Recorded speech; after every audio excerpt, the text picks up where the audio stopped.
Bu narsani ko'pincha qayerda ishlatasiz? Uyda Kuniga necha marta ishlatasiz? 24 soat har kuni. Bu narsani ishlatgan paytingizda qanaqa hissiyotlar bo'ladi sizda? Mazza qilaman. Er kerak, srochno iloji bormi? Bu narsasiz hayotingizni tasavvur qila olasizmi? Yo'q, Yo'q, a? вообще. Bu narsani yashirincha ishlatasizmi yoki ochiqchami? Elik.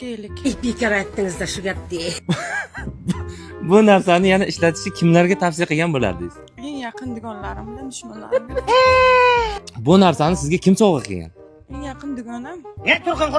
Bu narsani ishlatishingizga uydagilar qarshilik qilmaydimi? Endi bilmasam, Bu narsa sizga o'zi nima beradi? endi ana energiya beradi-da. O'lib ket murdashev. Energiya beradi. Rasmga qarashingiz mumkin. Rozi bo'lasiz, hammasi hazil. Kamroq meni g'iybat qilinglar, iltimos. Salomat bo'linglar, ko'rishganda ko'rishguncha.